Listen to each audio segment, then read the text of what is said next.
We've been covering draft prospects all week on Chicago Bulls Central, and on today's episode, we're going to look at some of my favorite prospects at each position before next week.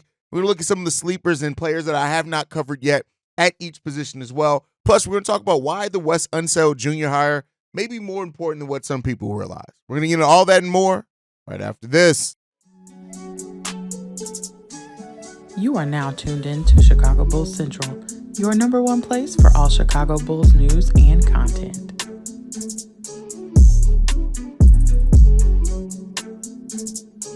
What's going on, Bulls fans? Welcome to another episode of Chicago Bulls Central, your number one spot for everything Chicago Bulls related. I'm the host there, Haize, but more importantly, you guys can follow the channel at Bulls Central Pod on every social media platform we happen to be on. With that being said, let's go ahead and get into this content, y'all. So I want to start off with the Wes Unseld Jr. hire. Yes, we did an emergency episode after the news dropped, which we do anytime some news drops here, but I want to kind of go over some of the reasons why. You know, not to overstate, it's an assistant coach hire. We never really know the full impact of what an assistant coach has, but I know I've seen a lot of people kind of not necessarily crap, but be concerned over how much, does this really matter considering his tenure with the Wizards. And make no mistake about it, his tenure with the Wizards wasn't good. It wasn't successful. He did not work as a head coach, but there are some coaches that are just better overall at assistants.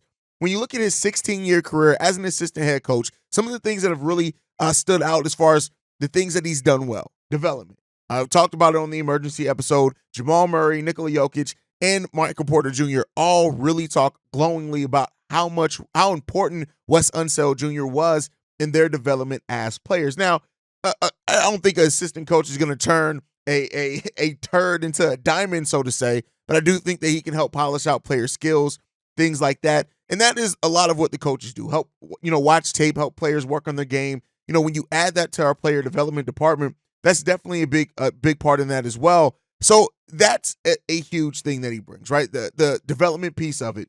But then also just the knowledge, the fact that he is going to be somebody whose voice is going to be heard and respected. When you do this thing for 16 years, right, especially as an assistant, Billy Donovan is going to respect Wes Unseld. So as that lead assistant, if the lead assistant is given the opportunity, because like I said, you don't ever really know what that lead assistant is exactly going to do there. But I trust that Billy Donovan, when you bring in somebody with the experience of a Wes Unseld Jr., his voice is going to be heard. He's going to be given an opportunity to air what he feels about the team, what he thinks about the team, what he thinks about the system, things like that. And he could bring those improvements.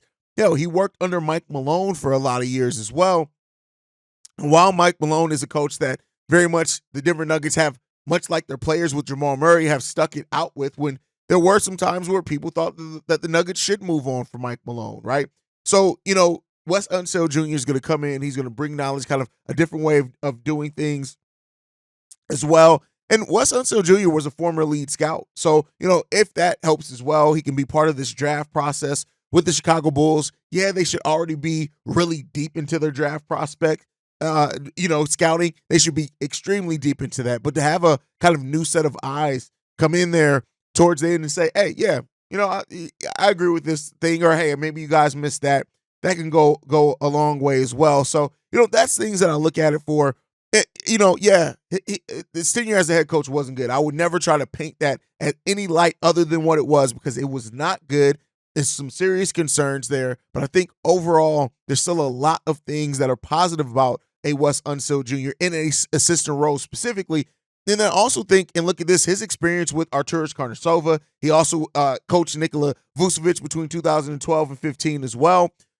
Those things, not that the Vuce piece matters, but hey, it is what it is. But the fact that this seems like an Arturas hire rather than a Billy Donovan hire is something as well that stands out to me, at least, right? Because I think that it shows that it's somebody like, we want a complete new set of eyes on things. And so, be clear here. Assistant coach doesn't necessarily move the needle. And I'm not saying that it is, but it doesn't mean that it does not help, just because this move alone doesn't move the needle. And it's still not enough, right? And I agree with everybody who's saying we still need changes to the roster. We still need to look at revamping some things, reconstruct the roster. Those things are absolutely true. This is not a move in which you just change the coaching staff and then all of a sudden you expect hugely different results from the exact same flawed roster. We still do need those changes. And so I hear the Bulls fans, and I agree with you in the fact that you can't. Like, for example, AK could not come out at the press conference, going into training camp and say, well, you know what, we feel we did pretty good at changing the coaching staff. That's going to really bring changes about. But I think you do need to revamp everything. And so, in that right now, the coaching staff is the thing that can be changed. Players right now, the roster can't be changed. And so AK's doing what he can, making sense. We still have two assistant spots left on the Bulls staff as well. So, hopefully, they bring in two kind of, I wouldn't mind seeing at this point now, but with John Bryant and Wes Unseld Jr., you have two very good tenured assistant coaches, right? I would not be upset at all, for example, if the Chicago Bulls want maybe younger coaches, right, who maybe can grow and develop in your organization after that point. So we'll see what ends up happening. But I do think that this is a better acquisition than what some people are giving it credit for, but it still ain't enough. It still doesn't move the needle. But it is better, I think, than what a lot of kind of more pessimistic Bulls fans are giving it. But we'll end up seeing what comes out of it. But with that said, guys, we've been knee-deep into our draft coverage here at Chicago Bulls Central. This is one of my favorite times of year. I love getting in my bag of talking about players and reviewing tape and things like that.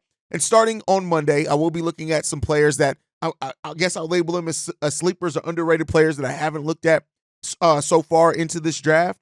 But I want to kind of go over some of my opinions on the players that we have, reviewed so far. So I broke this up into a couple of different sections, right? So I broke it into the position of need, which is center, the best players that I feel like are at the position of need, then the best wings, because I do think that could be a position of need for the Chicago Bulls, depending on what other moves they make this offseason, be it with Zach LaVine or DeMar DeRozan. And then I have the high upside pick as well, and then the most likely picks for the Chicago Bulls if those players are on the board. So bear with me as we go through this as well. I want to start off with, of course, the position of need. Center is a position that most Bulls fans are looking at, right? And I reviewed a lot of centers in this draft. 5 centers that I reviewed in this draft.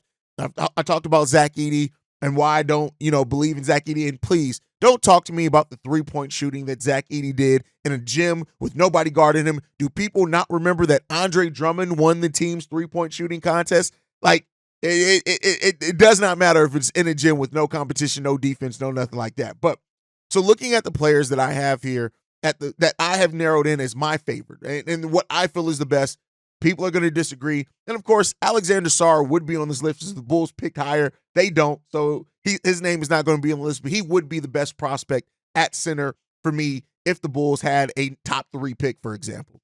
But since we pick at 11, and some of these players even maybe reaches at that position, the first one I'm going to have here for me, my favorite, is Kyle Filipowski. This is a guy that I've been talking about since probably about 50 games into the season when we started kind of looking at center positions. I love Kyle Filipowski. The way that he grew as a shot blocker last season, averaging almost 2 blocks per game. I love that. But it's the finesse, the modern style center that Kyle Filipowski can be. And when I talk about the best player, I'm talking about the fit of the team with what we see that this team needs now, right? This is a team with Kobe, with Ayo, with Julian Phillips, with Dalen, right? Even with Alex Caruso and those type of players. They play better with pace. They play better with being fast. Kyle Filipowski shapes up to be able to do that. He has an amazing feel for the game, great, almost guard-level ball handling in some ways. We've seen him take players off dribble from the three-point line, and there's just not a lot of centers, even in the modern NBA, who can deal with a center that can move like he can. He also just is a competitor. He got that dog in him as well. And so I do see him having some point forward, point center type potential at the NBA level, and he can be used in a lot of different ones. His playmaking is really good. Because of that dribble as well, him coming off pick and rolls, being the ball handler on pick and rolls as a big is really good. I think he's going to thrive best in a situation, though, where he has a lot of shooters around him. And, the Bulls, we don't have a lot of three-point shooting right now, so there you go. And his development as a post player as well is things that I really like a lot about him also. So this is a guy who has the upside of being a three-point shooter. Again, somebody who can use the three-point shot to complement his game, not trying to be a three-point shooting center. But again, even if that develops over time, that's good. He competes hard on the defensive side of the ball. He communicates on the defensive side of the ball. Those are things I really like. Some of the downsides about him, as I covered, he doesn't deal with contact near the rim the best. Now, that could come as he adds strength at the NBA level and things like that. and he is turnover prone at times. But when you look at the upside and the centers that are around the spot where the Bulls need, I really like Kyle Filipowski. He's one of my favorite centers in this draft. And he's been one of my guys that has been on my board for a very, very long time. And for those that have brought up Missy, I will be covering Missy on tomorrow's episode, so don't you fret. We'll do a tape breakdown and everything like we've been doing with the other prospects when it comes down to it. The other favorite center prospect that I have is Khalil Ware. Now, I'm going to start with the negatives from him because the negatives may be things that do concern a lot of people. There are big concerns about his motor. There are big concerns with that and his level of focus. And for a team that has already had to go through the Patrick Williams part of it, there are a lot of Bulls fans that do not want to see that again. And maybe the Bulls don't want to worry about somebody whose motor isn't there. Now, I'd say the thing about it, though, is that while he has motor concerns, he doesn't have aggression concerns when he's locked in, which is the Patrick Williams problem. So, maybe in getting to a team atmosphere and your culture, maybe you can worry about working that out of him. But I'd be remiss and not fair if I didn't list that is a very big concern, right? When you're talking about a young player who did add a lot of weight, you're talking about going from 210 to almost 245 and being able to add that much weight and it being basically muscle. That's a big thing. He's added a lot of weight to his frame to be able to play and that play center, but he also has the ability to play other positions as well. But those motor concerns are legitimate, and I will not act like they aren't there because they are there. There are very big concerns about his motor, and so you got to worry about that. But when you look at what the positives that he brings, the 9 rebounds per game, basically 9.9 rebounds per game last season in college basketball, the 58% shooting from the field, the 42% shooting from three-point range, only taking 1.5 three-pointers per game, again, using the three-point shot to complement what he does elsewhere. You talk about a big that can get up and run, can rim protect, can catch lobs. Those are all things that Khalil Ware shapes up to be able to do right away. But again, those motor concerns, the focus concerns, maybe that takes away from that, right? So you got to be worried about that. He can block shots. He can catch the lob. The interior scoring is there. The athleticism out the wazoo. So, but with the motor concerns, there have been some people that have said, is he somebody who is passionate about basketball or is he just somebody who played basketball because he was big and good at it, right? And those are concerns that you legitimately have to have, but he's still one of my favorite center prospects in this draft. Now, let's go over to the next position. The Bulls could be looking at wings in this draft, mainly because of, the pending departures of potentially Zach LaVine, DeMar DeRozan, right? And so that is why a lot of mocks do have the Bulls going after wings in this draft. And my favorite wing in this draft is Cody Williams. Now, make no mistake about it. Cody Williams has some concerns, as everybody does in this draft. That's why it's a draft. If there were a perfect prospect, guess what? They'd be projected to go number 1 overall, right? And somebody like a Donovan Connect, right, who doesn't have those same motor concerns and who could go higher, but if he's there, I do think the Bulls will take him. But we'll get to that too. I think when I talk about who players I think the Bulls will take. But if Cody Williams does fall to the Chicago Bulls, I think that if they take him, he's a guy with the two-way upside. The three-point shooting is still a work in progress in a way, right? But there are a lot of people who do look at Cody Williams as a potential fall candidate, and if he is the pick, then he is the pick, right? I do think that he can go before where the Bulls pick up, but the feel for the game, the fact that the finishing around the rim, right? The fact that he is a solid ball handler, has the point forward upside as well, but he's not a great leaper. He's just not. He's not a super athletic. Somebody, left a comment on the video. Was like, well, I've seen video highlights of him dunking. I didn't say he couldn't dunk. I said he's not a world-class athlete, and he's not. Now, that matters, right? I mean, Luka Doncic isn't a world-class athlete, but he gets it done. He doesn't always handle pressure at the rim best. And, people talk about him as a 3-and-D wing, but the three-point shot isn't really there for him yet. Now, he has really good mechanics at it, and he does shape up to be that. And he also needs to get stronger. But wings, Cody Williams, high on that list. Donovan Connect, high on the list too, but I have him in a different segment. We'll talk about him here in a second. But TSJ is the next one for me. With TSJ, depending on the case and the mocks that you look at, there's some that think he could fall to the second round because of the case going on with him. But I really like TSJ, especially if we lose both Zach LaVine and DeMar DeRozan or one of the two. I really do like him. Dynamic scorer, solid passer, increases three-point shooting. Gives effort on defense. Not the best defender, though, but I like TSJ a lot there. Next category is the high upside pick, and that's Tyler Smith for me. Tyler Smith is a guy, when I watched his tape, I looked at it and said, this guy has all the fundamentals.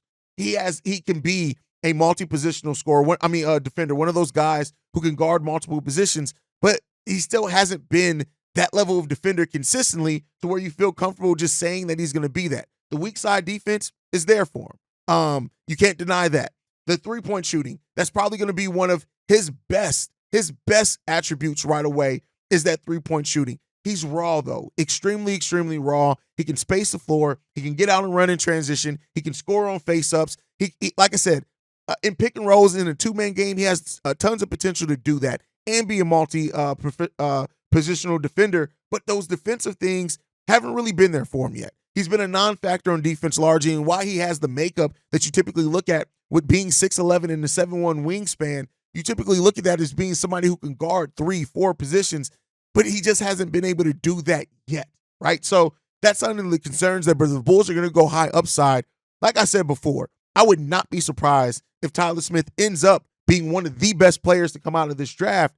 I wouldn't be surprised either if he disappoints. And the duality of that is why you see him going anywhere between like in the top 10 to some mocks have him in the bottom of the first round. And that is because of that duality in him, right? And then the next category I'm going to talk about is most likely. Two players I got here, period. If either one of these guys are on the board, these are the guys that I see the Bulls taking most likely because of what they bring and the Bulls need. That's Donovan Clingan and Dalton Knecht.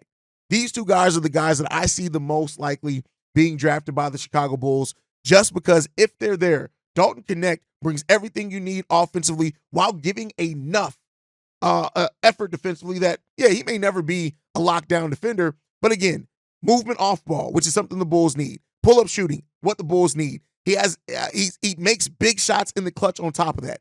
Off-ball defense is good. The on-ball defense is not necessarily there, and he can score from just about every level of the court. So I do think that if he's there, the fact that he can finish with both hands, he kind of slides right into what the Bulls are already trying to do. And because of that, I will absolutely see if he's there on the board and the Bulls don't take him, I'm going to be surprised, man. As much as I love players like Khalil Ware, as much as I love players, like the other players that I mentioned, the Bulls, I do think, could more so play it safe. They've gone high upside in every one of their drafts so far. Dalton Knecht is a player that plugs in right when he gets drafted and can make an impact for you. So that, and the same thing with Donovan Clingan. He's another guy who is just a guy who brings at a position of need. If he's there, of course, there's big questions on if he's even going to fall that far, but some mocks have him. If he does, I don't think the Bulls pass up on him. But let me know what you guys think in all those areas and who you think the Bulls take at each position, things like that. It is Sunday, though, so it's mailbag day. We got 2 voicemails we're going to get into. Let's go ahead and get into those now. The first one, this one's from Vaughn. What's up, Haize? This is Vaughn. I left a voicemail earlier, about the draft lottery, but you can go ahead and scratch that, man. That was a reactionary one. But this one, I just wanted to present this idea to you. So what if the Bulls were to try to get that number 18 pick from the Magic, moving Zach LaVine? I was real focused on Zach LaVine going to a team like the Magic since they can absorb so much of his money. But getting 2 draft picks, I think, would be very helpful. It would allow us to draft 2 needs, shooting if they wanted to go with Dalton Knecht, or a big if they wanted to go with someone like Khalil Ware, who would be closer down near 18. So let me know what you think about that. Like a package around that, and some filler, maybe Joe Ingles or something, which I think would work. They can get 2 draft picks, and even if it's not from the Magic, maybe another team is interested in trading, pick around that area, the 20s or whatever, for Zach LaVine. But let me know what you think. All right, peace. Getting the 18th overall pick in a potential Zach LaVine trade, I think is the kind of thing that you're looking for, right? Now, I do think that the Bulls may want multiple picks in next year's draft, which we got the next voicemail talks about that. But if you can get the 18th overall pick and get you a wing and a center in this draft, yeah, they may not have the superstar upside, but there are a lot of players in this draft that can contribute right now for you. And so because of that, I think that would be a really good thing if the Bulls can get that. Now, I still have my, doubts on the Magic, but the Magic have been mentioned a lot with the Zach LaVine thing for the reason that you mentioned, the fact that they can absorb a nice chunk of his salary into their cap space. So I think that would be a big thing for that as well. So let's just say, for example, what you laid out is announced. The Bulls trade Zach LaVine to the Orlando Magic. They get the 18th overall pick in that and filler, whether it be Ingles or whoever else. I don't think that that's a bad move. It's not what we hope for. And like I've told many people, be prepared to be disappointed by the return in the Zach LaVine trade. You just got to. You're going to be disappointed by it. We're all going to be disappointed by it. But if you get that and you can walk away with your wing and your center in this draft, I don't think that that's a bad case scenario, Vaughn. Great voicemail there, brother. All right, let's get into this next one. This one's from Reginald. Hey, I was just watching you and Pat talk about the NBA draft and what might be the best prospect for the Bulls at certain position. Well, I was thinking about this, and I was like looking up and down. Like, I agree with both of you that you probably get Ware later down in 18. So I was thinking, like, what if the Bulls made a trade, trying to trade with DeMar? I want off of more than like 3 years, $50 million, and I would probably say he would be like the Lakers for their first round pick. I think the Pelicans have the right to it, or the right to swap for 2025, and see how the 2025 draft is really the draft. If I want to have multiple picks in, I think they do that, and they go ahead and trade DeMar to the Lakers for Vanderbilt and Rory, and that first round pick. The Bulls draft Ware and maybe trade down to where Philly is. I think of it as a second round pick and get Tyler Colette at the 15th spot. So Ware and Colette at the 15th and 17th spot, while maybe they draft, I don't know, another shooting guard or offensive wing in the second round. Just stash them in the G League for a year or two. What do you think about that? Thanks. All right, so I get what you're saying. If you sign in trades, you typically don't get a lot back in. The Bulls giving up a first-round pick for DeMar DeRozan is probably like one of the most things you get in a sign and trade. Now, the Lakers in a unique situation where they can create a bunch of cap space, but they may not be willing to do the moves. And so because of that, they could be willing to give up more in a sign and trade. But then again, are they going to do that for DeMar when they could give up those pieces for younger, kind of better players? That's the question there. So I'm not saying that I get what your thinking is on that. I do think that it is big if the Bulls can get multiple first-round picks in the 2025 draft, the draft that's probably going to be the deepest draft over the next 3 or 4 years.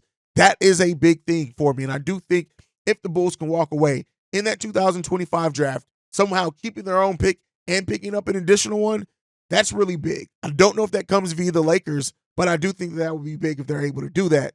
And we'll end up seeing what happens there. But great voicemails, guys. Thank you so much for calling in. Make sure you guys are following the show at Bull Central Pod. You can send us any feedback, questions, comments, concerns, bullcentralpod@gmail.com. Lastly, if you want to leave a text message and our voicemail, the number to do so, 773-270-2799. We are the number one spot for everything Chicago Bulls related, thanks to you guys.